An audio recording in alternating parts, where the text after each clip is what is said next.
The Arizona Cardinals kicked off phase 2 of OTAs. Who was present? Who was absent? I'll tell you this.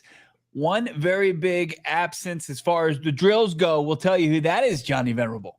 Big yikes, but here's not a yikes. Darius Robinson rocking the big guns while the former 27th overall pick is poised to dominate in 2025. PHNX Cardinals starts now.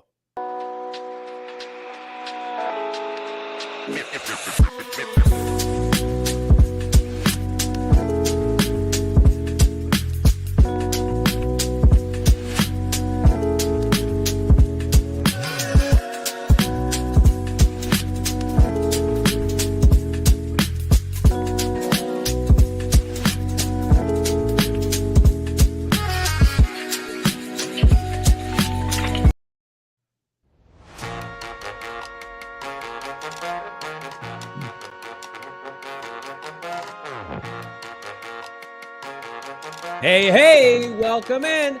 Live from Studio K, presented by our friends at Circle K. That was a scary one. It's PHNX Premier Arizona Cardinal podcast. Like and subscribe. Please leave us a 5-star wherever you get your programming. I'm Johnny Venerable. That's Brack in Studio K with Damon, Dawg. Welcome in. It's an OTAs Fun Wednesday with your favorite fanboys of the Arizona Cardinal podcast genre, Brack.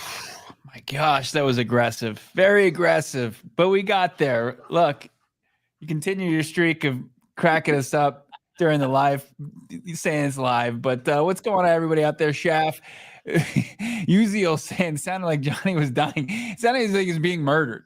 It sounded like somebody just snuck into his office and was coming after him while he was opening the show. JV's getting rusty, according to ZT. What's going on to everybody? I see you. Yep. I see you, Jess. I see you, G. Willikers. What's going on? Eamon, love some OTAs. Snacks. How about Shaft, Ryan Walker, Alberto, STX, Bergang? I think I saw Shaft. It was in the chat at like 2:30. Is that right? Bright and early. Shaft is Daddy Shaft in the chat, where he just goes in the chat, make sure everybody collectively is ready for a phenomenal show. It's like the chaperone of sorts is Shaft, our guy. That's his job every day, and we love him for it. No doubt about it. Yeah, warm up the pipes, JV. That's what Hanshot first wants. Just make sure you're good. Like you're going to be undergoing vocal surgery here in weeks with performances like that. This is rude. Jess saying that was a 4 out of 10. Come on.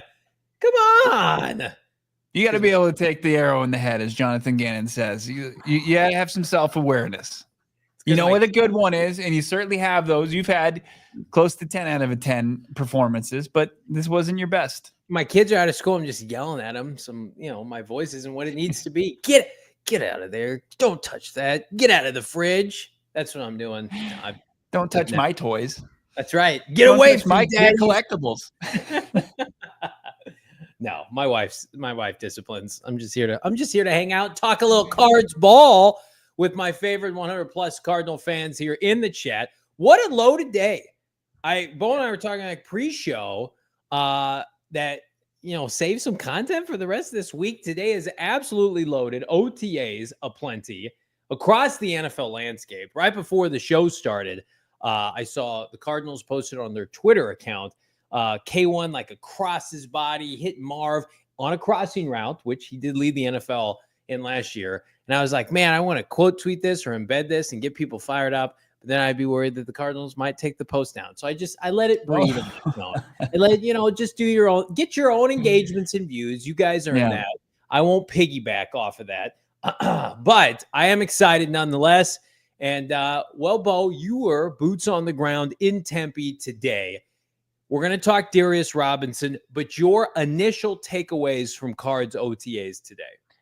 I mean, they're dialed in. They're a group that's very business-like as far as when they hit the grass, but it wasn't a OTAs that was perfect. Obviously, you're not going to have the same storylines that are coming out of Cincinnati or Tampa, where you got one of your premier signings that barely played last year and held out that's not going to show up to voluntary OTAs. They certainly had their absences, but as Jonathan Gannon said pre-practice, there's been great communication between the players that if they weren't going to be at voluntary OTAs, then there wasn't going to be any issues, that they're getting their work in and that they were going to be prepared. Calais Campbell, Dalvin Tomlinson, Josh Sweat, the trio of additions via free agency that we're excited about, were not there.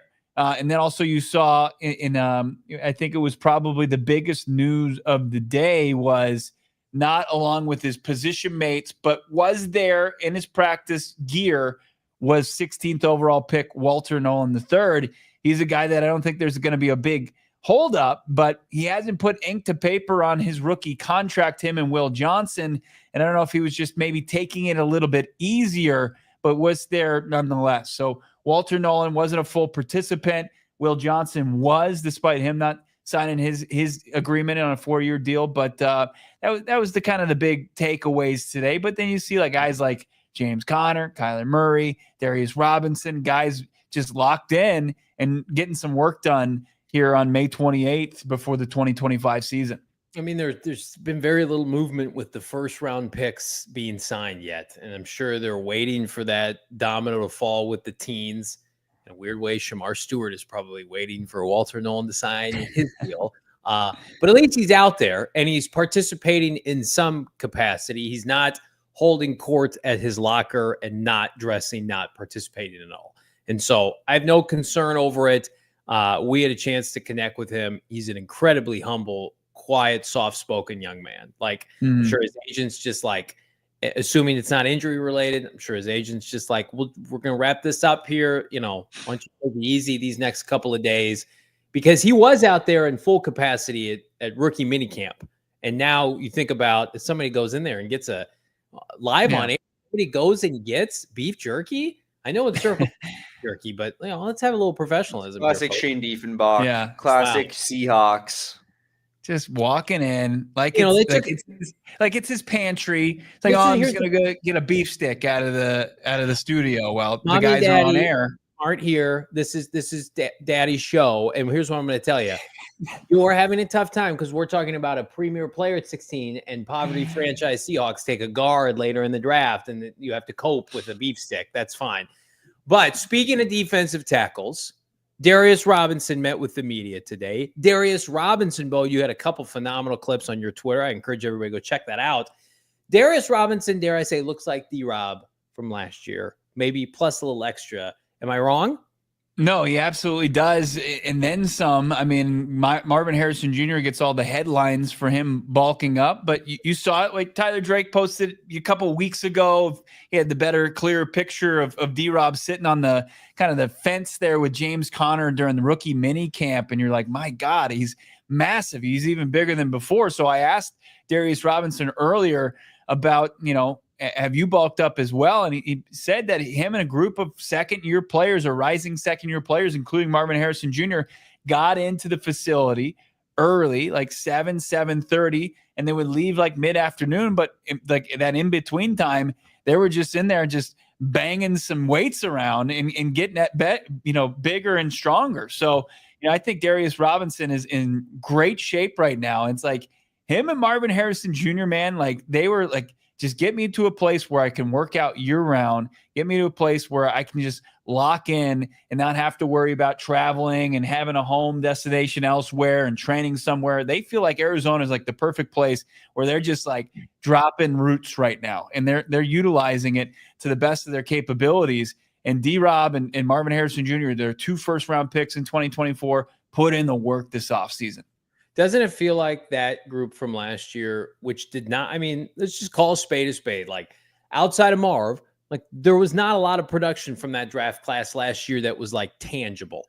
Like Tip Ryman, Isaiah Adams, like got some starts in. Cool, right? Tip Ryman's a, third-tier tight end. And then Max Melton, he was in the mix like midpoint, especially when Sean Murphy-Bunting was inconsistent and injured. But like, and it was a lot of it given the state of the roster, but you got much more production in 2023. Like Michael Wilson started every game, Paris Johnson Jr., Garrett Williams, once he came back from injury, was a staple. that group just immediately was like, these guys are starters and they're focal point. That group last year had all the headlines. And then you could make an argument that Marvin, Darius, and their subsequent rookie hurdles, opportunities, and struggles, certainly Darius off the field, out of his control with the tragic passing of his mom that he's going to talk about later in the show. Like that all played a part in the Cardinals probably not getting to where they wanted to be. The Cardinals needed peak Darius Robinson, even as a rookie, to have the kind of defensive line that get them over the hump, to beat Seattle at the end of the year, to beat the Vikings. He wasn't that player yet. And then we've talked about it ad nauseum with the inconsistencies of the passing game with Marv, K1, Drew Petzing. Like, so those guys, it's great to see they have a fire lit under them. Immediately the season's over, back to work. We have to build off what worked well, especially for Marv, because there was a lot of good, and then double down, and then, take a sledgehammer to the things that didn't go well. And it sounds like for both players, and that welcome to the NFL, it's like, we got to be stronger and more physical. Darius Robinson, I got to be a bigger guy. I got to be able to, hold the point of attack, right? I'm not an edge rusher here. I'm a 3-to-5 technique. I'm in there with some of the strongest players, on the opposite side in the NFL. And then for Marv, we've talked about it. Like, I think he's got a chance to really put up some gaudy numbers this year, because he's going to give himself opportunities to outmuscle opposing defensive backs. I just, there's so much riding on both players. You would certainly rather see this than, complacency. I saw a clip of Treylon Burks before the show started. It's just like that. That's what happens when guys are like, I can't compete in this level. I'm going to go the opposite direction. Yeah. There's nothing straight in my way, and I'm not going to do anything to try to change that. Where, Jonathan Gannon is I think the king of, what is it, like, not being complacent, right? He's a guy that's always tweaking things, always fine tuning things, trying to look at it from a critical eye as far as his own process, as far as what he has in place to hopefully put these players in position for success. But he's all about dialing in their process. And you'll hear from Marvin Harris, or you'll hear from JG about, MHJ and his transformation. But essentially, like, his messaging, especially to guys who were first-year players last year, including Darius Robinson, it was like, okay, like, you came in from the SEC and you were this type of player, and obviously you went through the adversity that you did on and off the field, but this is how you in the offseason continue that process to get each and every day better than you were before. And it was in the weight room. It was in continuing to transform their bodies, even though they were first-round pick prospects with the way that they were built, both of them. But they had an ability to get better, and they put in, the ability, like the workout, and I'm sure the nutrition routine that put both Marvin and Darius in a position to get even stronger and bigger. You got clips from Darius Robinson, who, again, like, I think we got new people who joined the show, certainly since last year, but we were at camp. It was obvious he was just physically built different than everybody else they had, because large part, they didn't have great defensive line players. They didn't have great defensive line talent. I've said on numerous occasions, the limited time that I spent, you were there every day, he was their best front seven player coming out of college, coming into the NFL from Missouri. Just physical presence. You saw the highlights in training camp last year. That was a devastating injury. And then depending on who you talk to and what you believe, like, sounds like he tried to come back and it wasn't ready, and he may have tweaked it again. And kudos to him sticking it out at the end of the year, not being the same player. Didn't have to have surgery, but just like, anytime you're dealing with a tweak of that kind, it's going to take a while to get right. But when he was right last year at training camp, he was unstoppable for this team up front. And it's like, I don't want to say he's an afterthought now, but he's somebody that, again, Walter Nolen, Dalvin Tomlinson, Calais Campbell, it's like, oh yeah, and we get maybe peak D-Rob again, who was already a polished prospect coming out of the SEC. I think a lot of people nationally are sleeping on this kid. Yeah, like, there was a distinct difference, and I think you can hear it from D-Rob himself. Like, you've heard it from Johnny, you've heard it from us, talk about it on the show. But there was a distinct difference between training camp Darius Robinson and the guy that you saw for 6 games at the end of the season. Listen to D-Rob explain it in his words. Yeah, it was a lot. Going back to Michigan, taking care of some family stuff, trying to get closure, with everything with my mom, but also thinking about the season and just replaying. Like, I only played 6 games, but just constantly rethinking about those 6 games and thinking about what I need to do to make that next jump in my game. And because I feel like in training camp, like, it was hot. Like, the tape was hot. Like, everybody, it was hot. And, coming back, it was just cool. So I got to find a way to, we're in Phoenix. I got to get it hot again. So I'm super excited for this year. It was flipping hot as hell. I mean, that's what it was. It was hot. It was the hottest tape of training camp. It's a great way to put it. Darius and I are cut from the same cloth. It was the hottest tape anybody was putting up at training camp. And listen, that includes Marv, that includes Kyler. Darius's tape. Oh, look at who is that? Remind me who that is. Yeah. Oh, that's just the 27th overall pick. So much so that, like, he was already going to start for them last year. And I think if he doesn't go down the kind of year statistically he has, it's on pace with Braden Fisk and everybody slobbering over the LA Rams defensive line. He was poised to have the kind of rookie season that we expect now from Walter Nolen. I love when you sound like a dad trying to fit in with his kids and his friends. Flip that hat around, Tony. It was hotter than fire, friends. That's what it was. That's what it was. It was hotter than 1,000 suns. That's how do you do, fellow kids? It did pop, though. It absolutely did. Like, there was a difference between Darius Robinson, please stop, and other defensive linemen on that. What about this right here? Training camp. And then just he could never rediscover it. And you hope that it's not, and I don't think it's going to be Jonathan Cooper. Now I've got a frat boy co-host with his from like 04. Right. Yeah, let's get this guy a visor. We'll complete the look. But you've got D-Rob.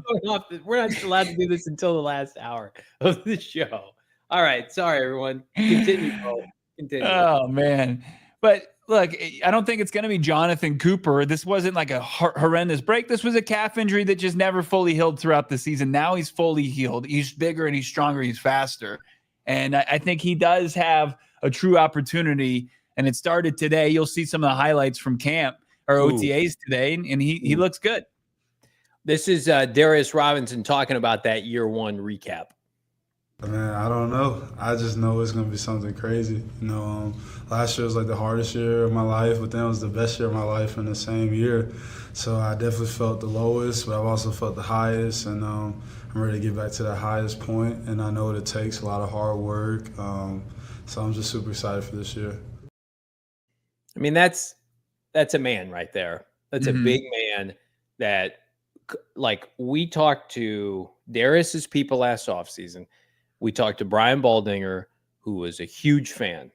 And, like, we went through the entire draft season this year.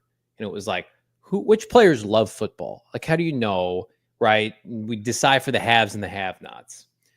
Darius Robinson's schedule was so regimented before the Cardinals drafted him. And, once he got to the Cardinals especially. But it was like, get up, and every segmented hour of the day would be pieced out to work, as it relates to getting ready for the draft, getting ready for the combine, drills, faith, family, back at it. And he was one of the most regimented players they have ever drafted. His it's evident now. Like, anybody who thought Darius was going to get complacent, especially given what happened last year, it's like there is a sense of urgency. Like, you don't think it pisses him off that he heard his head coach maybe a lot of fire under him at the combine saying this is year 1.5 for Darius. Darius is like, what? I'm going to dominate people. And it's like, that's the reaction you want it to invoke. And I'm not saying JG threw shade at Darius, but it's like, we got to make up. Let's go. We got to make up for lost time. We're counting on you. We can't be great unless you're great. Same thing goes for Marv. Like, this doesn't work unless you're a big time producer. The Cardinals traded down in 2023 and it worked out glowingly with Paris. But they did so they could recoup a first-round pick the following year. And they use that on Darius Robinson. This is not some like, well, if it doesn't work out, whatever, we're good. No, these 2 first rounders last year have to work out. Yeah, no, they do. And I think the Cardinals to go where they want to go and make that jump, it's necessary that their first round picks, hand in hand, it goes hand in hand with the success of the team, that the first round picks from 2024 also make a gigantic leap.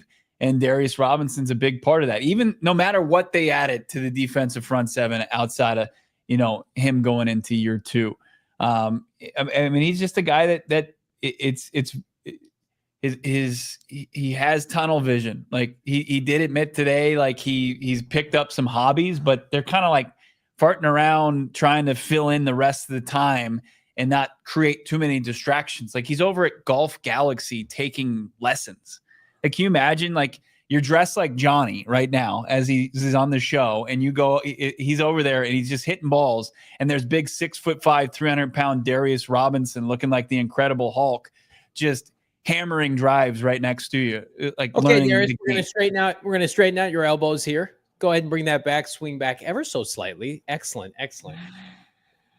Yeah, he's just, but most of the time he's just geared towards football. He loves the game, and he's cut from the same cloth as every player that's walked in the door since Monty Ossenfort and Jonathan Gannon took over. And it's exciting. Like you want this guy to get that, to use another golf term like mulligan for his rookie season, and really kind of hit the ground running in year 2. We had him. It was so poetic. He came on our show at the Super Bowl last year. So in this winter of 2024, and Bo and I were walking the hall, and we're trying to get guests, and Bo rushes me back to set, and he's like, Darius Robinson is here, and his people want to bring him on the show. And I'm like, Darius Robinson of Missouri, like the NFL draft prospect? Because sometimes it's rare to have prospects that aren't like top quarterbacks be available. And it just so happens that we were there and he was there, and we sat with him for about 10 minutes. And then the Cardinals ended up drafting him, and he just couldn't be a better human being. I mean, the Cardinals really do, man. They prioritize good people that are just so easy to root for. I need Darius Robinson for 17 games this year, like I need air, and it'll take care of itself. So D-Rob, I like no Walter Nolen right now as he gets his rookie stuff taken care of. We're going to talk about, Bo, where the veteran defensive linemen. It's the Darius Robinson show right now. It's the PHNX Cardinals show. Highlights from OTAs coming up. But first, highlights on the betting scene never go away. In fact, it's 100% parlay payout with our friends at Bet365. Never ordinary. Use the bonus code PHNX365 to sign up. They've got 90 million users worldwide, 780,000 events each year across NBA, NFL, NHL, Major League Baseball, and more. And again, how about that 100% parlay boost? Double your winnings on parlays with Bet365, 100% parlay boost. Download the app, use the bonus code PHNX365 when you sign up. Again, do it now, 150 in bonus bet if you bet $5 off a $10 deposit. Again, find whatever you want, place a 5 spot. You're getting 150 in bonus bets that can be used on spreads, totals, player props, futures, and more. Hopefully you didn't have the Knicks money line last night, but whatever the moment, it's never ordinary with Bet365. You got to be 21 years and older, physically located here in Arizona. If you or someone you know has a gambling problem, wants help, call 1-800-NEXT-STEP. Text NEXT STEP to 53342 or visit problemgambling.az.gov, Bo, for more info. This is a very excited show because this summer we're going to get to do a couple shows on location at Gila River Resorts and Casinos at Wild Horse Pass. A little staycation field trip for the squad. Achieve legendary status. You do you. Catch every thrilling moment of BetMGM Sportsbooks at Gila River Resorts and Casinos. Massive screens, delicious food, and drinks in action, of course.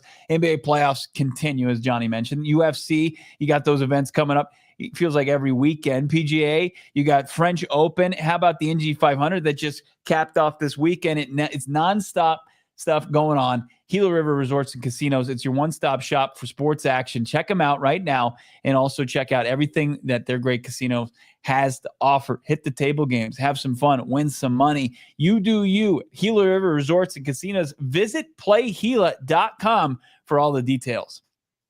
Big thanks to all of our partners. Drop us a like. Get us to 350 likes today here on a Football Wednesday. Appreciate you all jumping in. So much stuff to talk about today. But, Bo, you were at OTAs in Tempe. The highlights were popping off. K1 and company, they were there and getting right before training camp, it appears. Yeah, we got a glimpse of guys wearing Cardinals uniforms for the first time hitting the grass. Let's just take a look at these, Damon, if we could. This is D-Rob hitting the sled, looking pretty strong right there. There on the far side of the screen, you'll see Jordan Birch, and also he played that's Xavier Thomas. Here we are getting, if you can find 0 in there, that's Will Johnson. New number 5, Baron Browning and Zaven Collins working on some pass rush drills. Darius hitting the bag there.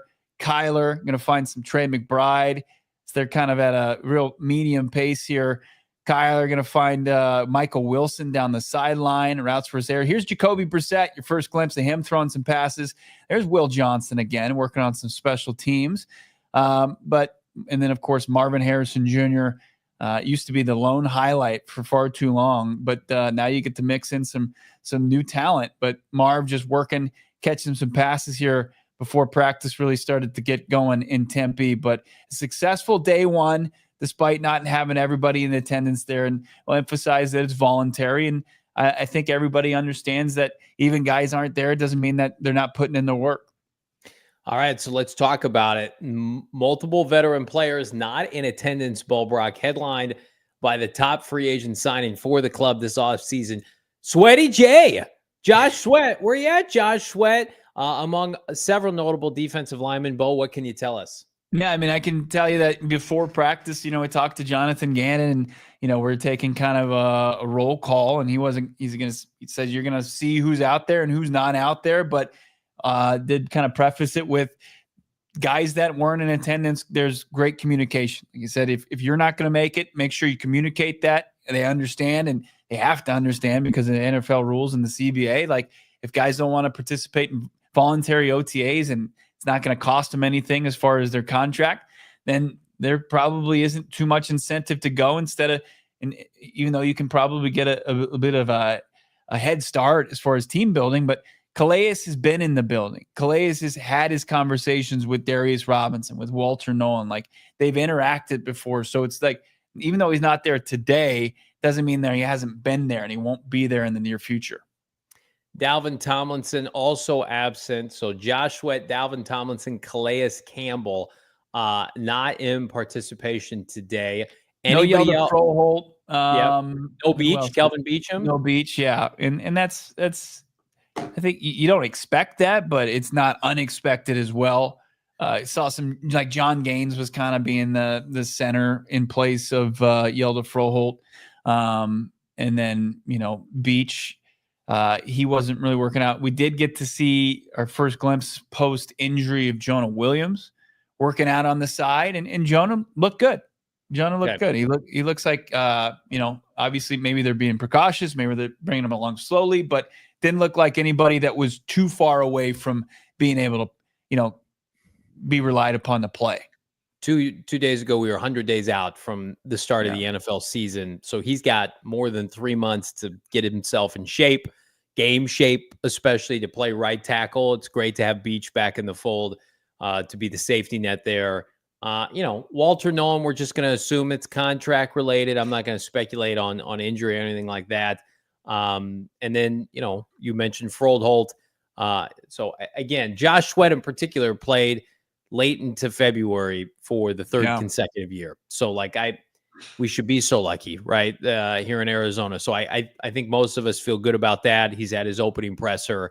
They understand the task. And here's another thing that maybe we're underestimating. It's like, some of these younger guys need reps now. There's only so many reps that come around in the fall into the season.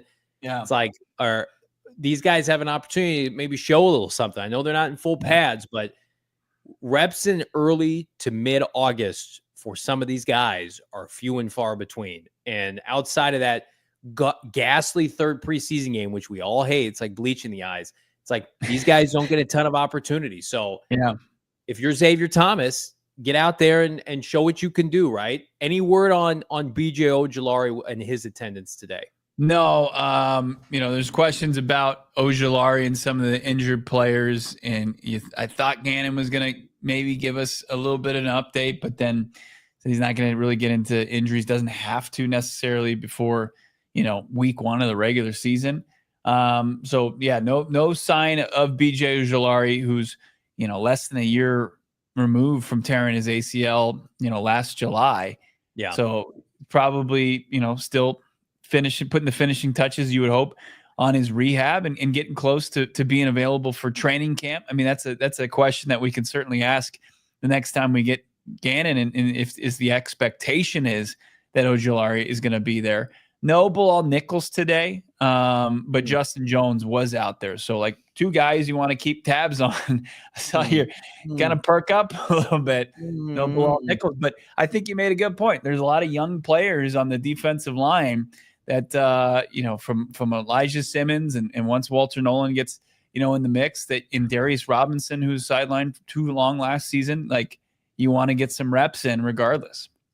Somebody who's not getting any reps, we talked about it last week when the news broke nationally. Sean Murphy-Bunting out for the year, likely done with the Cardinals.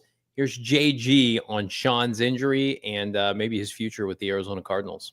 I'm sure you guys saw we put Sean on NFI, so happened in the offseason, had to have surgery to get it fixed, so he won't be able to play this year. It's a tough break for him, a tough break for us, but we'll move forward, and so will he. Yeah, so we'll move forward, and so will he. And again, he's not giving too much away there. I wouldn't read Mackey too much of AZ Central followed up later in the press conference, confirmed knee injury, what Johnny was basically alluding to last week. So if you were paying attention, you would have found out that, Gannon wasn't dancing around the injury or whatever. It was a knee injury that he suffered in the offseason. And, looking at NFI and what that designation means is it was away from the facility. And Murphy-Bunting, like JG confirms there, out for the year. He's not going to have a role with the team at all, and probably the writing's on the wall as far as his future with the team with so many young players at his position. It wasn't playing basketball. It wasn't last week that this happened. This right. Again, this show is very staunch in our reporting that happened early enough in the offseason for the Cardinals to make necessary changes and adjustments ahead of, key pivotal dates in the offseason. So we wish Sean Murphy-Bunting well. What about linebacker, Bo? I thought you had an excellent question watching the presser today about replacing Kazir White with the green dot on his head. What did JG Bo have to say about the state of that position group? And did he give you any tells as it relates to who could potentially come out of that mix? Let's hear from the coach. Yeah, he's a captain, so that's a challenge from a leadership standpoint for our team and the defense. But we feel really good about where we're at right now. So we're going to try a lot of guys out there, and they'll if they deserve a role, they'll have a role. If you're looking at the Cardinals defense, when sometimes they feature one linebacker on the field, who's going to play that role? It was Kazir last year. Could Mack Wilson slide into that role?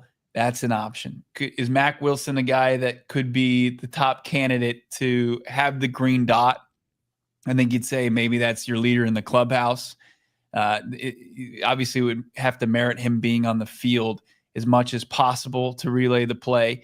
And then you've got other candidates from Akeem Davis-Gaither, who I think might have the edge. And then you've got Owen Papo, Cody Simon. And I'll see it like that for now. But this is like the infancy stages as far as starting to build towards training camp. And then training camp is one, if it's, it's its own animal. And then you've got preseason, and then you've got, your final 53. But I think as it stands right now, just based on knowledge of the system, when you look at it, it's Mack Wilson, of course, is one of your off-ball linebackers, Akeem Davis-Gaither, Owen Papo, and then we'll see. Like, hopefully Cody Simon can work himself into it, but it's pretty premature on that right now. Yeah. Well, and Gannon does what he always does. He's not anointing anybody anything. Right. And that's the way it should be, right? Listen, in a perfect world, does Cody Simon come out and take the job from Akeem Davis-Gaither if the Cardinals had to draw it up? Yeah, because it's a kid they drafted in the 4th round that played high-level football that's making no money the next couple of years. And Akeem Davis-Gaither, as Bo mentioned yesterday, can be Chris Barnes, and he can be a special teamer like he was. And he could play the same role he played in Cincinnati, and they could go year to year with him.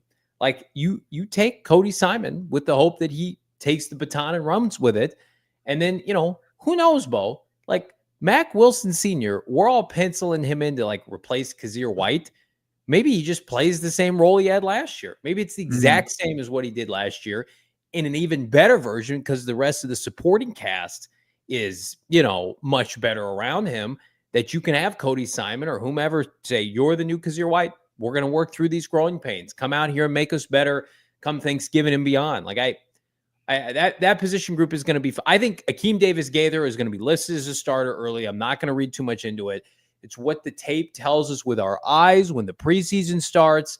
Certainly what NFL Sundays say, and it's like, who's making mistakes, who's making plays. So competition this year we talk about. Like, offensively, not a ton of competition, with all due respect. Like, the roles are the roles.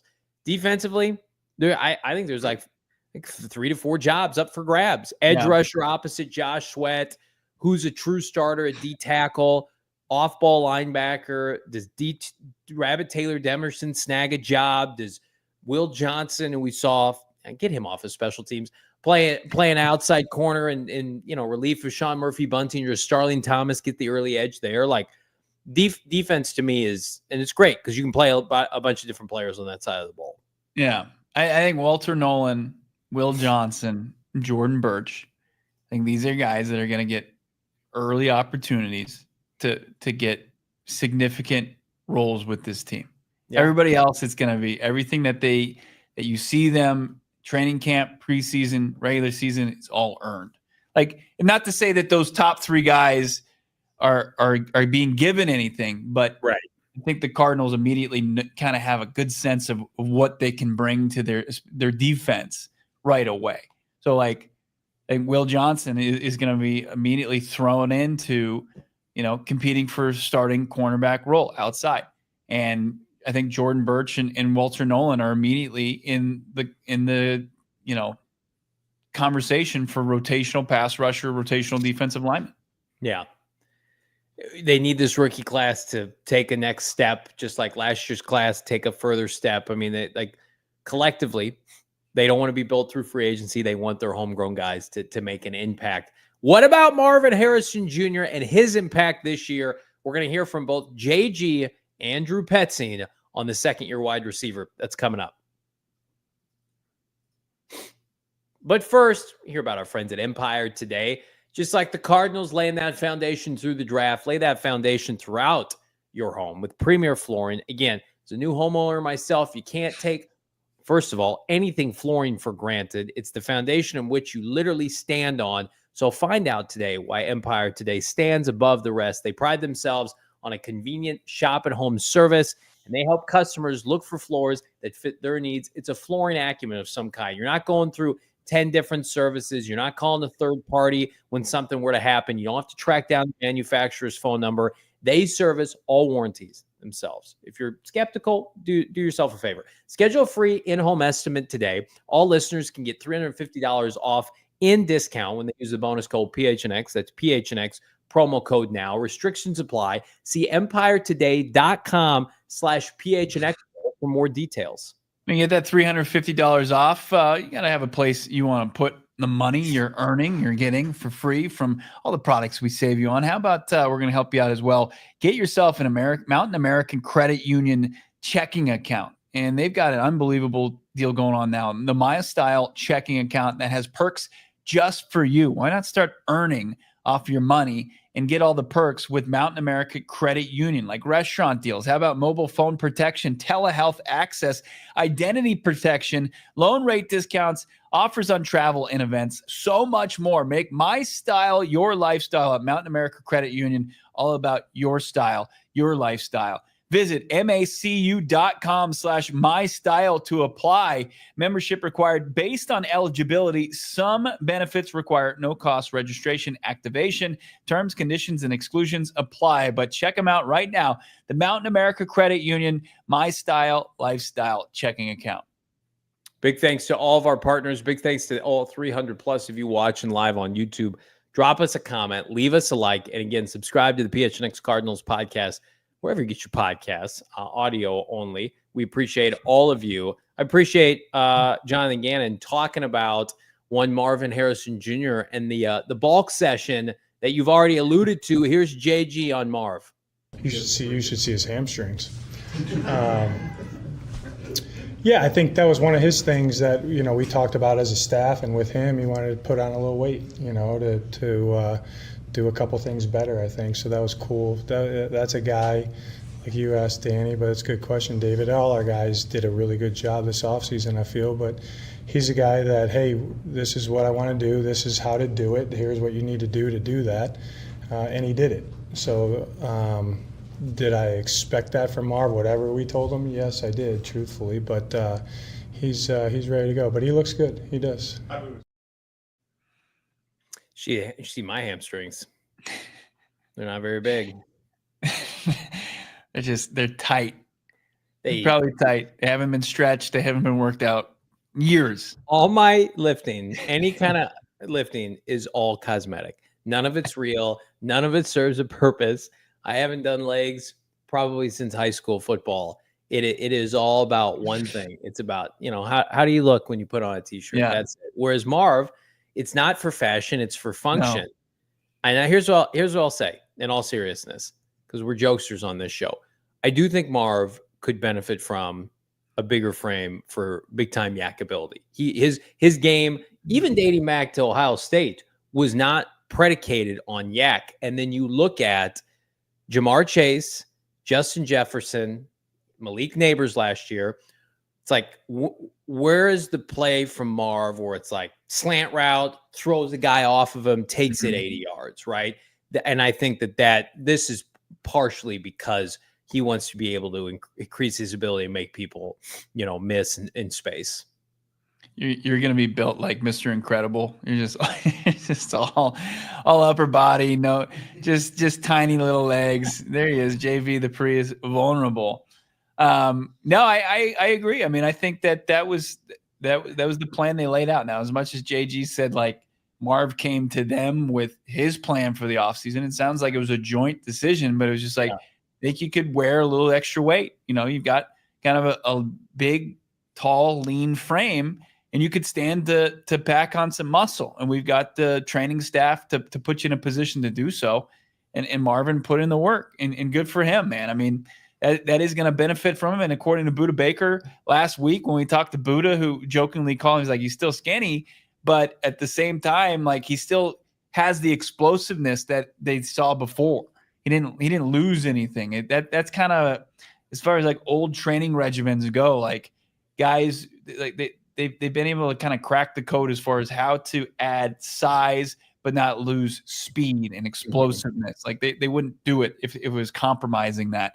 So, yeah, now it's just putting Marvin Harrison Jr. in a position to get in a conducive spot to get yak, instead of like, hey, there's a jump ball, go get it, and then you're going to have a defender all over you. Shaft wisely points out in the chat, I think Marv had the most contested targets last year in the NFL. Yeah. And it's like, we're going to hear from Drew Petzing here in a second, but it's like, if I'm Marv, I'm like, well, if nothing's changing, and I'm not saying nothing is changing with the evolution of this offense, but it's like, I got to be in a better spot to, go up and get every 50-50 ball. And I got to assume that I'm going to have defensive backs draped over me constantly, because we're not going to scheme open, by moving me around. I'm going to be the sacrificial X receiver for this team. Now, I hope that changes.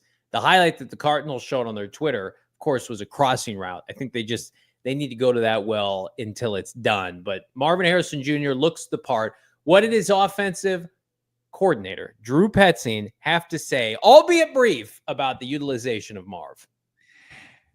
Absolutely. I think if you look at his skill set, there's not a lot of things I'm going to tell you he can't do. So stretch the field, play underneath, play in the slot, move around the formation, play outside.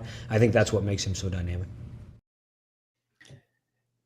Now that was Drew Petzing answering a question from Theo Mackey of Arizona Republic, AZ Central, saying, Marv was utilized primarily this way last season. Do you anticipate utilizing him the same way, or are you going to put him in different situations? And that was Drew's answer. He's like, I'm not going to tell you can't do any of those things. He knows he's got a versatile guy. I think what would irk the audience is, well, why don't you use him? Is that versatile piece? Why don't you put him in, different situations to see if he can, you can create mismatches, and it's not just, down the field on the perimeter trying to catch 50-50 balls. Let me ask you a question. I think I know how you're going to respond. Yeah. If Marv is in an offense run by Sean McVay or Kevin O'Connell last year with, solid quarterback play, right? And those two teams, there were varying levels of QB play. But if he has Kevin O'Connell or Sean McVay, what kind of year does Marv have? How much better is Marv as a rookie in terms of like yardage and production? He's the vocal point, I think, of the passing attack. There's no doubt about it. Not an indictment on Trey McBride at all. It's just like those two guys have featured in year one wide receiver. Like Puka's the record holder, isn't he? Right. And then you get the previous guy in Justin Jefferson. Well, I guess Jefferson was not under KOC back when he jumped in the league, but he continues to keep Jefferson and playing at a high level. He's got Jordan Addison, who he's developed under him. So yeah, I think he statistically is a really good season. But those guys, you have to. Where do you put McVay? Where do you put KOC as far as the offensive minds in this league overall? It's just funny the way that people nationally talk about Marv and how discouraging it is when we've seen it firsthand. That like, sure, it could be issues with the player and the quarterback combination, but if you and I are on the same page, by the way, I think he at minimum, I'm with Sag in the chat. I think he's got 1,200 yards, which is not that much more than what he had. And he probably has similar touchdown volume, maybe a little bit more. I mean, he has a big time year. And you think about that, it's just like, well, then just do that, Drew Petzing. Emulate that. Look at what the receivers in the NFL do that produce year after year. Like, we blow Mike McCarthy so much grief on this podcast. He was like, I'm going to move CeeDee Lamb all over the place, and I'm going to get matchups. And this kid's going to have, what do you have, like 1,600 yards 2 years ago? Last year, he was super productive. Like, you need to scheme for your players, because as much as I want to sit here and say, like, Marv is a generational prospect, it's like everybody has flaws to their game. Unless you're like Randy Moss, like, you're not coming in the league and you're polished to everything that you do, right? Who was it on our show recently? Talked about Jamar Chase and how many balls he was dropping in training camp, and give their staff credit. They adjusted and they said, we're going to get him. Remember, they get him involved underneath as a rookie and like in the screen game. And they're like one cut and go, like a running back. Like they were like, we're going to use his traits to our advantage. It seemed like the Cardinals offensive staff, did you learn a damn thing over 17 games? It was just like same thing after same thing. We were in Miami last year and he broke out and we're like, this is it. He is going to take over the league. He put Jalen Ramsey in the ground. He's going to take over the NFL. And then what happens? Cardinals like, no, we're just going to get back to doing what we do. And we do here is we run the football and we go 3 tight end sets. And it's just like, you really just can't let a guy get into a groove like that. And you're going to, okay, Marv, you're only going to have 5 or 6 targets a game. Yeah. You damn well better make the most of them. And it's like, you know what? Maybe this environment, as previously constructed, isn't conducive to a player, doesn't matter who it is, having big-time wide receiver numbers. And I'm sorry, there is a shelf life to the umph degree trying to run 12 and 13 personnel and making it last 17-plus weeks into the playoff. You just can't win like that. You got to hope that they parlay probably the last 2 games that you can deem successful for Marvin Harrison Jr. Into the start of the 2025 season and consistently get those performances, those, what Drew Petzing dialed up, like 10 targets in the Rams game, nearly had 100 yards. I think you kind of saw a couple different routes that he ran. But I think the Rams game was probably the one that stood out. Like you talk about the back shoulder play. He made that, right? And then in against San Francisco, it was more quality over quantity. 6 targets, caught 5 balls. One of them was a touchdown. His last catch of the season, the last play from scrimmage for this offense. Like, can you parlay that success at the end of the season into consistent success in 2025? And you hope that those are all the harsh lessons that were learned from an inconsistent start to his career. Yeah. To me, it's going to be a talking point until it's not. Like we're really at the point where something's got to give with all parties involved. Like this is, I hate to use the term like mulligan, but it does feel like this is the one off season where it's just like, nope, we'll get this corrected, whatever you thought. But I'm going to tell you right now, the benefit of the doubt is going to go to the player that was drafted 4th overall, like by the public, by ownership, right? You would think if Drew Petzing is as smart as we think he is, certainly as JG and company think, then he will evolve and make the adjustments. But talk is cheap, and we got to see it. What about continuity with the Cardinals offense? Running it back, here's Drew Petzing. We've talked about this with the staff at times too. Like there's certain things you don't have to have a conversation about or get corrected or teach. So you can maybe step into some next level stuff and some more detail. And certainly that's part of being better at your job and improving, and certainly where we need to spend our time. Coach speak 101 right there. Love it. I just don't know what people can say. I'm not coming to the defense of Drew because it's a conversation that we've had with a lot of the offensive players that we've had come in contact with this offseason, from Kyler Murray to Trey McBride to James Conner, like continuity, chemistry. Yeah. Like we expect to be better. Like this, I mean, the team's actions are showing, where they have confidence in this team to grow, but it's just going to come down to them performing. Like, I don't know if you could say much, but I mean, there is truth to that. Like, think about their quarterback room. You got Kyler Murray, who's going into his 3rd year. You've got Clayton Tune going into his 3rd year. Your quarterback coach and your offensive play caller are all in their 3rd year. Plus, you got Jacoby Brissett, who comes in, his 11th season, and he's got experience with Drew Petzing in a similar system. Like, they are going to be able to have higher level conversations than they have been able to have the last 2 seasons. It does feel like this is it for this group, though. I do feel like you talk about continuity, like Drew, the quarterback room, the wide receiver room, the running back room. Like, if they do not deliver this year, there will be changes to this offense. Like we know last year, we were all jonesing for changes defensively, and it's just like, guys, you just got to make do with what we have. The Cardinals had opportunities to tweak the offense, and they chose not to. What are you laughing at? Killer Rex Sambo already shilling. I'm already going to war for Drew. You love Drew. You love Drew. It's May 28th. It's May 28th. What am I? He hasn't done anything wrong yet. Lots of new faces in this Cardinals, facility. No more Julian Okwara. No more Dennis Gardeck. Bo has to stick by the people that he spent a lot of time with in the past, and Drew Petzing is right at the top of that list. My lunch table is getting smaller. It's just me and Drew and who else? Clayton Tune. Who else? Yeah. If I infamously chill for D Mercado for sure. Yeah. They were all released. I think it was a message by Austin for that every player that Bo would Jones it up with last year was subsequently not renewed, re-signed, or was outright released.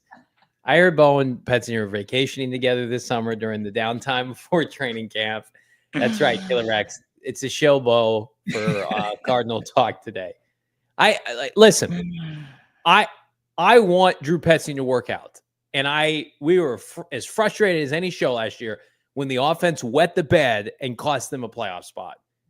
But you get a mulligan. This is your mulligan. What are you going to do with it, right? What are we going to do around the corner? Connor Orr of SI dropped some interesting, let's just call them maybe comical takes via Sports Illustrated. That's coming up. It's PHNX Cardinals. Am I shilling for our friends over at Pure Edibles? I'll certainly do that. Absolutely. Let's go. Pure Edibles in over 130 dispensaries statewide, because They're born and bred in this great state. Right up the I-17 in Flagstaff. That's where Pure was born. Now they call Phoenix home because they're in the big leagues, baby. They want to get down here and offer their Pure gummies, not covered in sugar like all of their competitors. They're a full-fledged candy company offering gummies, Kicks that are like Starburst, Chews that are caramel, of course, the hard candies, and the Pure effects clearly listed on each 10, so you know exactly what effect to expect from Pure Edibles. It's awesome. They offer gummies for sleep support, candies for uplifting effects derived from unique cannabinoids such as CBN, CBG, CBD, marijuana derived from THC. Check them out right now. Find them in over the 130 dispensaries statewide. Pure gummies designed to be ripped and bit in half, making them easily shareable and easy to dial in that exact dose. Go check them out for yourself. Pure Edibles, baby. PureEdibles.com.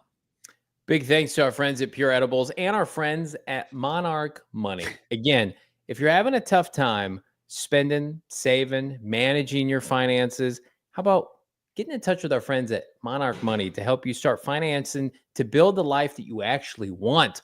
Monarch makes managing money simple, even for busy everyday lives. My life is super busy, and I need somebody to take my hand and say, Johnny, this is what you should do and not to do. With all of your accounts, credit cards, logins, investments in one singular place, you always know where your money stands without the hassle, right? I hate having like 20 tabs open. I want to go to one place, and the one place is with our friends at Monarch Money. Track your spending, savings, and investments effortlessly so you can focus on what matters and achieving your financial and personal goals and dreams. Again, Monarch Money is not a financial tool, cut and dry, but it's a tool that people actually love. Named Wall Street Journal's best budgeting app of 2025. Ever heard of it? The top recommended personal finance app by users and experts with over 30,000 five-star reviews. Again, get control of your overall finances with Monarch Money.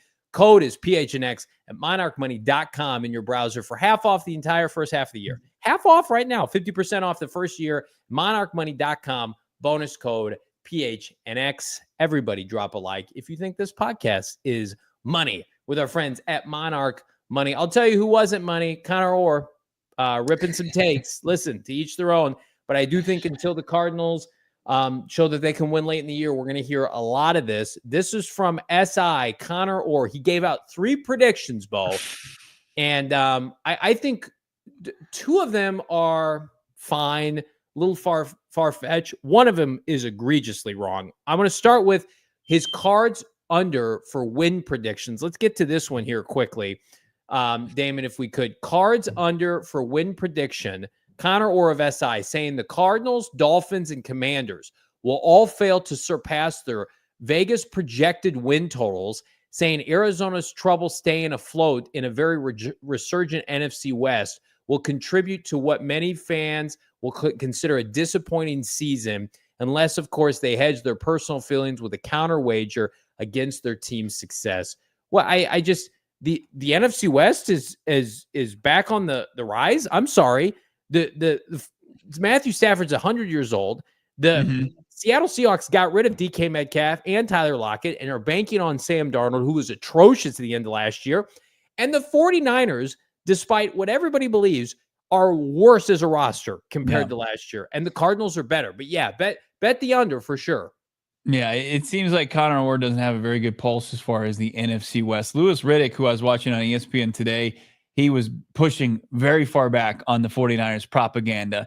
And, you know, obviously they struggled defensively, and they also skeptical as far as what they can produce offensively, but everybody wants to just gobble up all those Niners comeback headlines and just take them as the gospel, where it's very far from the truth. The 49ers have a long way to go to get back on track to where they were when they were competing for a Super Bowl. 2 out of 3 years. They're going to have to have a lot go right for them, especially health-wise. And the guys that they have on their roster and their age, it's not conducive to that. And then Seattle is getting a massive offensive facelift. You know, I mean, Sam Darnold could work out, but it's not the confidence that I think you would want to give their fan base. And I don't think it's something that you're going to get opposing or rival division teams to buy into right away. So to say that this division is resurgent, if there are teams that are surging or resurging, it's got to be the Rams and the Cardinals. It's not the 2 teams that would stand in the Cardinals' way. Like, the Cardinals should have a decent ability to hover around 500 within the division, if not better. And they face the same non-divisional opponents as their division foes do. They should be able to take advantage of that. So you're looking at 8.5, and you're saying like pound the under on that. I just think that you're way off base. You don't have a good pulse of what's going on. Like the Cardinals won 8 games last year, and they are vastly improved and face a way easier schedule. It's so easy to see how this team is going to. I think JG would hate that I use this term. I think they're going to sleepwalk their way to 9 or 10 wins. And then it's really going to come down to how do they perform? Can they beat Seattle? Can they beat the Rams? We know they're going to sweep San Francisco. And then these games at the end of the year. Connor continues on. How about this hot take as we go into OT on OTAs Wednesday? It's overtime. The conversation, of course, continues. For many of our streaming partners, jump on over to gophnx.com. Connor Orr saying that Kyler Murray is playing his final snaps for the Cardinals. Murray's dead cap number almost halves after the season. The number 1 pick formerly is not a bad quarterback, but the Cardinals will likely conclude that the club has maximized Murray in Arizona and that it's best to recoup some of the draft asset before pivoting. Murray had a 6-game stretch at the tail end of last season in which he failed to top 100 quarterback rating, and he has played just 1 fully season healthy since 2020. While not a lot of this is all Murray's fault and is often the reality of playing for a team bad enough to qualify for the number 1 pick, Arizona will prepare for a larger scale changes after finishing in the NFC West basement. So he is not only picking Kyler to be the worst quarterback in the NFC West by this metric, but saying that the Cardinals will, in fact, finish last. If the Cardinals finish last and Kyler Murray is bad, then the season has gone horrifically wrong. And just to come out right and predict that based off of what? Like, the team was worse last year. They got better. He plays the second easiest schedule, as we outlined. You don't think, Connor, his numbers might be better as a result and a little bit more continuity with Marv? Like, you think Kyler Murray is going to go against the New Orleans Saints and wet the bed week 1? Yeah.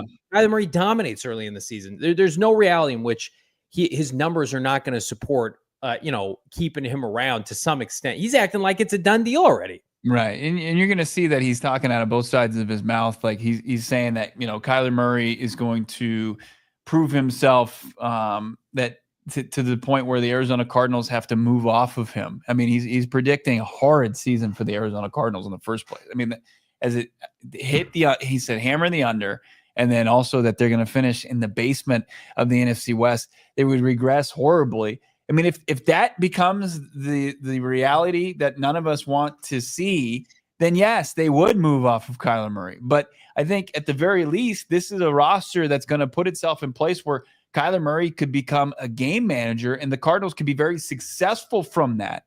And then the success for that puts them in a place where they're not going to be in striking distance to upgrade in the draft at the quarterback position, even if they were held a high pick next year's draft, which is supposed to be better at the position.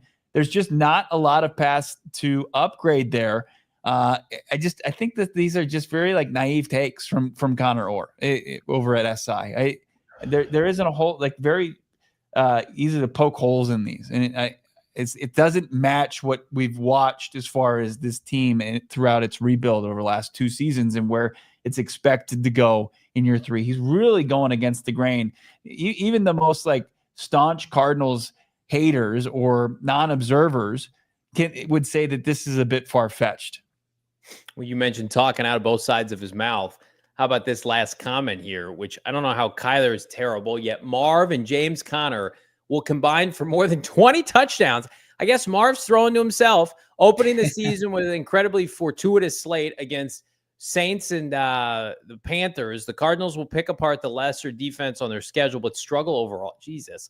Harrison will amass 11 touchdowns, while Connor, in his age 30, will log 12, including 3 in week 5 against the Titans that will be remembered by almost no human. Some low-hanging fruit there. I think the Cardinals are going to put up crooked numbers, and I think their quarterback is going to be a big part of that. Just to assume Kyler Murray is going to come out and just be terrible, I just think that that's a very naive approach. I think that that's something that we're you want to come out and say Kyler Murray struggles in the second half or the last quarter of the season, the last third. and that's going to continue this year. Like, I won't push back on that. He would even he's Yeah. got to do it, right? Kyler Murray dominates September, October in the NFL landscape. Those are his best months, and that's the easiest part of the schedule. And this is maybe the most loaded team he's ever been on, certainly with the best coach. It's like, nope, actually, they're going to stink. They're going to stink when they play, I don't know, the NFC South. They play, I think, all their NFC South games before the bye, or mostly, it may be minus Atlanta. To me, it's like, even if they're not 5-2 or 6-1, 7 games into it, his numbers will be very impressive. So much so that, like, who are you getting? Who are you getting to come out after this year and just say, we're going to get rid of Kyler Murray to a team that, like, Seattle, at least with Geno Smith, it wasn't the guy that they had signed. They felt they had plateaued. And they're like, we love Sam Darnold. We're going to get Sam Darnold. So then you better hope then, if you get rid of Kyler Murray, that there's a Sam Darnold-esque type of pivot. Good chance that there's not going to be that. That was a very special circumstance, and we don't even know if that's going to work out for the Seahawks. When you look at Kyler Murray's numbers, I mean, I think everybody involved, including the quarterback himself, would say they're pedestrian last year. And then when you take into the context that it was one of the toughest schedules a quarterback could play, fantasy-wise, it was. Yeah. It was the teams that he was facing were not giving up gaudy numbers. Right. So now he faces one of the more favorable schedules. And if you tweak it and you go 21 passing touchdowns and you get to maybe 25, 26, and you add what he told us in March, he wants to run more, and he incorporates that, and he's got the 4th most rushing yards at his position. Say he gets just as high as 3rd. And that's like, those numbers are going to go from pretty pedestrian to above average. And like that's not something that the Arizona Cardinals, as far as their brain trust and Jonathan Gannon and Monty Osford, are just going to say, well, feel like we've just kind of hit a ceiling here, and like we're just gonna pivot. We're gonna take a leap of faith at the most important position in sports, even though our jobs are going to be on the line if the season goes as bad as Connor Orr is predicting. It's like, okay, so let's say they go 7-10 or 6-11. And Gannon and Austin Ford are obviously retained, and we're going to go into next year, and they're like, okay, I guess we have to move off of Kyler Murray because everybody says we have to. And then they're going to sit there with Michael Bidwell and be like, okay, what's the plan to, win games in 2026? How are you doing that with what Bumble Street free agent quarterback, or trying to get a needle in a haystack with the draft class next year when you're picking probably between 12 to 15? It's like, how are you doing that, guys? Well, I don't know. Well, maybe we should just keep the guy that's the most consistent. I happen to think that this roster and coaching staff, Kyler Murray, is second half regression proof. I think this year, that barring injury, I think that there is no way that he doesn't get respectable numbers and the team wins games based on their roster alone. The team is too talented now. There's too much continuity on the defensive side where it counts with the coordinator.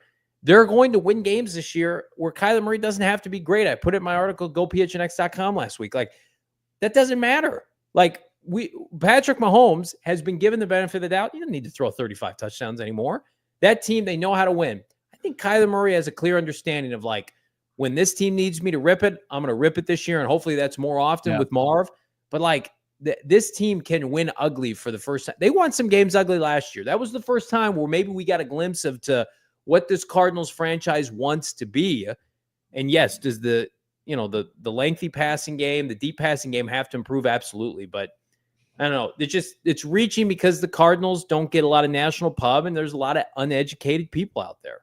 Yeah. Yeah. It's unfortunate. I mean, I think the readership is probably still there, and people are going to get, base their take on the Cardinals, going off of Sports Illustrated and something that used to be held to a higher standard, and it used to mean something to be on, the cover of that magazine, to where now rough. You just got guys just firing off, I think, poorly thought out takes. Yeah, like Connor Orr is somebody, like, I've read his stuff. Like, Connor Orr did a good breakdown of, like, just kind of like modern quarterback mechanics, and Kyler Murray. I think he got into Kyler Murray and his mechanics and stuff like that, and Aaron Rodgers. And just a very respectable guy as far as some of his viewpoints and analysis. But man, this seems very far off. It's tough. It's a tough look for him. And again, might be in vogue until we get to September, October. One super chat today from our guy Josh, part of the community here at PHNX Sports. $2, 8.5 is 100% bet on the over. Got to be high to not. I mean, to me, it's like last year they won 8 games. They should have won 9 or 10. It's not like they scratched and clawed to get to 8. And they hit their over last year. So you're telling me with a better roster and an easier schedule, they're not going to hit the over for this year. I just think you're going to tell me they're not going to win one more game from last year. They finished 2-5 last year and still hit their over. 2-5.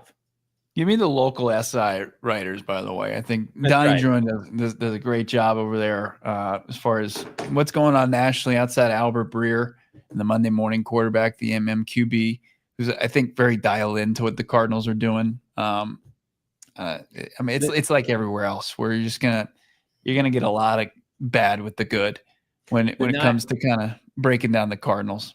The Niner propaganda is gonna become unbearable. I mean, it really is. With that team.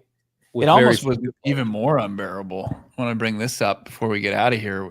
Cam Scadaboo joined the St. Brown podcast. It's Amon Ra and his brother, right? Okay. Is it Equimenius? Equinemius? Yeah.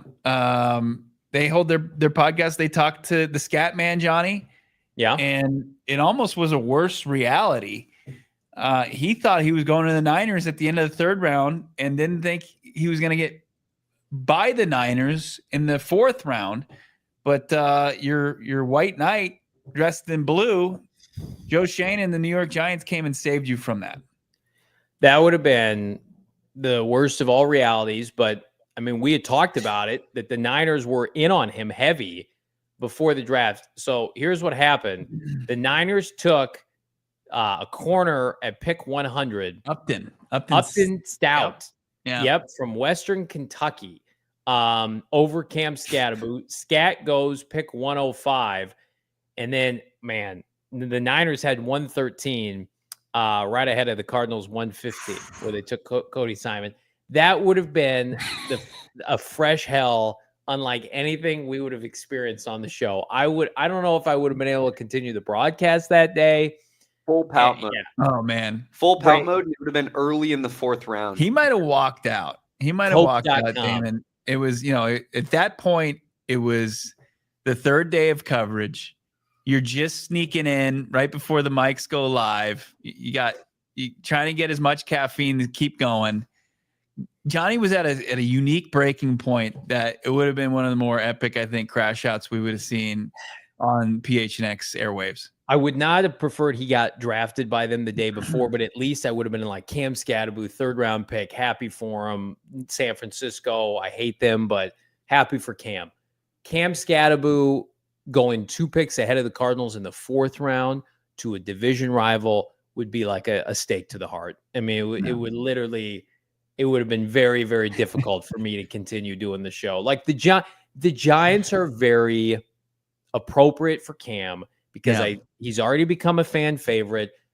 They're not a threat to anybody because the franchise is such a laughingstock. Cam can go and have a really nice season and hopefully career with them, and they can continue to be irrelevant. The Niners having to play Cam Scadaboo twice a year, because undoubtedly he would have started eventually when Christian McCaffrey, they finally say, Christian, enough's enough, get off the team. Scadaboo would have been the starter. Shanahan would have loved him. He and Juszczyk would have been boys. It would have been unbearable. I would have had to turn against him. I would not have been able to be pro Cam. I can still remain pro Scadaboo here. I would have welcomed you with open arms over here, brother. There's plenty of space on this side.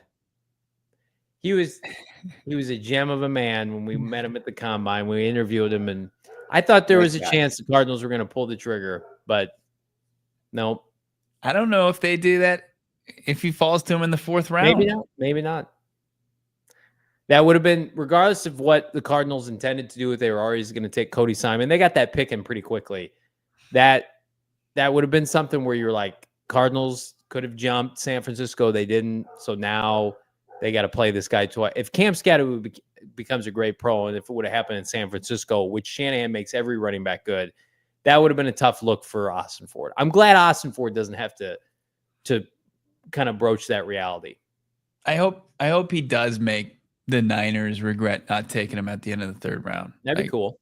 Like this guy from Western Kentucky just is the nobody. And it's just like, well, C-Mac's gone. And it's just a mess. And then Scat pops off a bit in New York.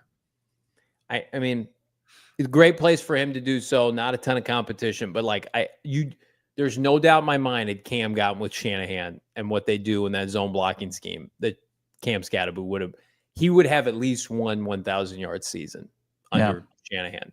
And that would have been a really difficult reality for Cardinal fans. But thankfully, we don't have to live in that fresh hell. So thanks for bringing that up. I'm looking at the chat. I'm seeing, what are these XP points? This is new? There's a community leaderboard, I guess. And you got top 3 getting special badges. I'm seeing some badges on some of our top chats out there. Nice. Badges for, I think, becoming maybe members. We got K2 is the top. XP, Jason, Schaff, nice. Ozzy, Maharo. Look, I guess there's more incentive to chat. Get that XP up. Also, there's more incentive now to become a diehard for the next 48 hours. All the staples you just named right now. Yep. Become a diehard for $36. You get a free piece of merch. Somebody asked me, Johnny, can I get any piece of merch, or does it have to be the PHNX Diamondbacks one? And if you want that shirt, great. But I maybe encourage you to get a PHNX Cardinals t-shirt if you're up for it. $36 for the entire year. That equates to what? $3 a month? That's pretty good. Pretty good. K2, you are the king. It would, but there's a lot of people coming for that crown, K2. So you got to keep up. You got to stay in that chat. Like Killer Rex is there. I see a lot of people. Jacob, Zipsters, you got G Wilkers, Brian P. Like, you guys better be on your chat game, or next thing you know, you're going to be dethroned. And we don't want that for you. We want you to stay on top. Yeah, there it is. Start of the summer intro for $36. It's going to take you all the way through draft season, all the way through the regular season, and hopefully playoffs. And as I mentioned, draft season. Get all the content you crave. Go phnx.com. Thanks to everybody who dropped in a chat, super chat. And well, how about this? Brian, $2.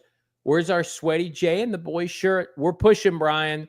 When we know, you guys will know. We will not keep that under wraps. We're working. We will have new merch before the start of the regular season, no doubt. So if you become a diehard and you're like, I'm going to hold my free piece of merch until maybe a certain t-shirt drops with your boys here of PHX Cardinals, you have every right to do that. So, but there's so much good stuff on the merchandise locker right now, Bo. That boy OD asking JV and Bo, if you had to choose a favorite player on the team, who is it? I mean, like, I think you and I are probably on the same page with this. Like, the guy who we would want to hang out with is Trey McBride.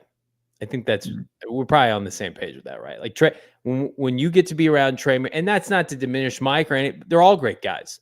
They're all great people. Trey McBride is so down to earth, and one of the guys. So is Michael Wilson too. I'll throw that name in there. That those are the kind of people that you're just like, hey, you could see yourself in a weird kind of reality fantasy land. Oh, I'm just gonna go hang with Trey this afternoon. Yeah, Trey and I are hanging out. I'm partial to Petzing. I'm kind of a Drew guy. I think it's a bad rap. That tracks for you. Damon, what about you? If you could hang out with one Cardinal player. Hangout's a little bit of a different question. I think Trey's a good shout for that. Trey's probably my favorite player on the team, but also, the whole hold the line situation. I love Marvin, and I didn't get a chance to say it earlier, but I'm not to overreact or anything, but after watching those OTA highlights, him rolled up sleeves, I'm ready to talk about Marv next Calvin Johnson. Not overreacting though. Big Megatron. Is that what you're talking about? Yeah. Build wise,